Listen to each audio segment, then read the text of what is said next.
حضرت عائشہ کہتی ہیں کہ میں نے رسول اللہ صلی اللہ علیہ وسلم کو کسی نفل کی ادائیگی کے لیے، یعنی سنت بھی اصل میں نفل نماز ہے، ایک فرض ہوتی ہے ایک نفل، پھر جو آپ نے زیادہ تاکید سے پڑھی ان کو سنت قرار دے دیتے ہیں اور باقی جو کبھی کبھار پڑھی وہ نفل ہو جاتی.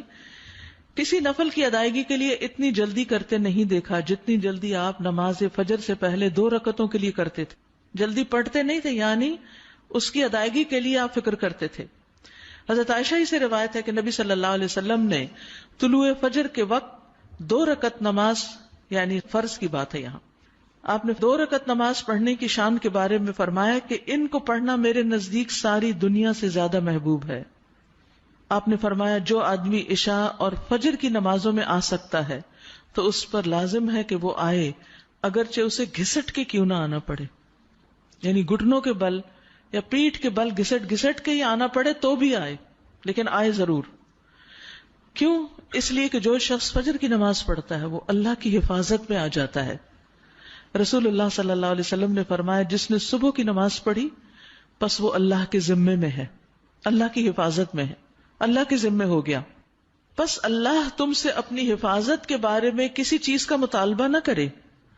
کیا مطلب ہے اس کا؟ یعنی جو اللہ کے ذمے ہے اس پر کوئی ظلم نہ کرے اور ظلم کر کے اللہ کے سامنے جواب دہ نہ ہو، اس لیے کہ جس سے اللہ پوچھے گا، مطالبہ کرے گا، یقیناً اسے اپنی گرفت میں لے لے گا اور لے کر منہ کے بل جہنم میں پھینک دے گا. اس سے کیا بات پتہ چلتی ہے کہ جو شخص فجر کی نماز کی حفاظت کرتا ہے وہ اللہ کے قریب ہو جاتا ہے، اللہ کی حفاظت میں ہو جاتا ہے. کسی کو حق نہیں کہ اس پر ظلم اور زیادتی کرے. جو اس شخص پر زیادتی کرے گا جو فجر پڑھتا ہے تو وہ دراصل اس ذمے میں خیانت کر رہا ہے جس کو اللہ نے اپنے ذمے لیا ہے، اور پھر قیامت کے دن اللہ تعالیٰ ایسے شخص کو پکڑے گا. یعنی فجر پڑھنے والے کی عزت اور احترام لازم ہے، کیونکہ صرف مومن ہی اس کی پابندی کرتا ہے. بہت سے لوگوں کے لیے فجر کی نماز بڑی بھاری ہوتی ہے، وہ ایک خاص وقت سے پہلے نہیں اٹھتے. کچھ لوگوں کی اکثری قضا ہو جاتی، وہ چونکہ دیر سے سوتے ہیں تو صبح اٹھ نہیں پاتے، تو ان کی حفاظت اللہ کے ذمے پہ نہیں ہے.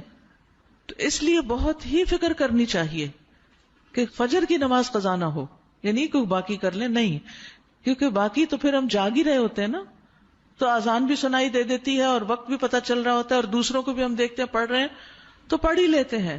لیکن فجر کی چونکہ ایک ذمہ داری ہوتی ہے اٹھنے کی بھی، اور پھر وقت پر اٹھنے کی، اور پھر مسجد میں جانے کی، تو اس لحاظ سے اس کی حفاظت بہت ضروری ہے. اور فجر پڑھنے والا شام تک اللہ کی حفاظت میں ہوتا ہے. اس میں ایک واقعہ بھی آتا ہے احادیث کی کتابوں میں. اعمش کہتے ہیں کہ سالم بن عبداللہ بن عمر، ابن عمر کے کیا لگے بیٹے اور حضرت عمر کے پوتے، یہ حجاج کے پاس بیٹھے ہوئے تھے. حجاج کے بارے میں سب جانتے ہیں کہ بہت ظلم کرتا تھا. تو حجاج نے ان سے کہا اٹھو اور فلاں آدمی کی گردن مار دو. تو سالم نے تلوار اٹھا لی کیونکہ اس کا حکم تھا مارنے کا، اور اس آدمی کو پکڑا اور محل کے دروازے کی طرف چل پڑا. تو ان کے والد ابن عمر نے ان کو دیکھ لیا جب وہ اس آدمی کو باہر لے کے جا رہے تھے. تو انہوں نے کہا کہ کیا یہ واقعی ایسا کرنے جا رہا ہے؟ انہوں نے 2-3 بار یہ بات دہرائی. پھر باہر لا کر سالم نے اس سے پوچھا کیا تم نے فجر کی نماز پڑھی ہے؟ یعنی جس کو مارنے کا حکم تھا، کہا تم نے فجر کی نماز پڑھی ہے؟ اس نے کہا ہاں. سالم نے کہا پھر تم جس راستے سے جانا چاہتے ہو چلے جاؤ، اور وہ واپس آئے اور تلوار پھینک دی. حجاج نے ان سے پوچھا کیا تم نے اس کی گردن اڑا دی؟ انہوں نے جواب دیا نہیں. حجاج نے پوچھا کیوں؟ سالم نے جواب دیا میں نے اپنے والد کو یہ کہتے ہوئے سنا ہے کہ رسول اللہ صلی اللہ علیہ وسلم نے فرمایا جس نے فجر کی نماز ادا کی وہ اللہ کی حفاظت میں ہے یہاں تک کہ شام ہو جائے. تو ان کے والد نے ان سے کہا کہ سمجھدار رہو، میں نے تمہارا نام اسی لیے سالم رکھا کہ تم سلامت رہو، یعنی اللہ کے ذمے کے اندر خیانت نہ کرو. تو بہرحال اس سے یہ پتہ چلتا ہے کہ انسان سے بڑے بڑے حادثے، بڑی بڑی مصیبتیں ٹل جاتی ہیں جب وہ فجر کی نماز کی حفاظت کرتا ہے. اب تو الحمدللہ ہر شخص کے موبائل پر الارم ہوتا ہے اور موبائل ہر شخص کے سرہانے ہوتا ہے، تو کوئی بھی یہ نہیں کہہ سکتا کہ میں صبح نہیں اٹھ پایا.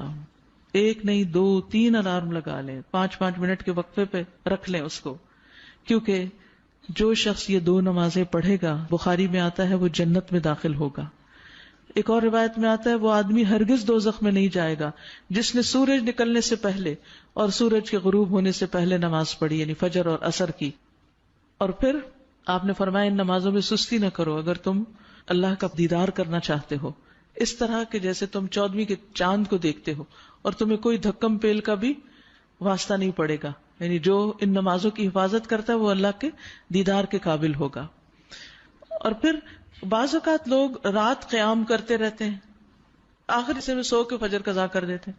کیا ہے تہجد کے لیے اٹھے تھے، وہ آنکھ نہیں پھر کھلی فجر کے لیے. تو یہ نہیں ہونا چاہیے. عمر رضی اللہ عنہ کہتے ہیں میں صبح کی نماز با جماعت پڑھوں یہ مجھے اس سے زیادہ محبوب ہے کہ میں ساری رات قیام کروں. ساری رات کے نوافل سے زیادہ محبوب ہے کہ فجر کی نماز جماعت کے ساتھ. ہاں منافق پر فجر کی نماز بھاری ہوتی ہے، تو منافقت سے نکلنے کے لیے، نفاق سے نکلنے کے لیے اس نماز کی پابندی ضروری ہے.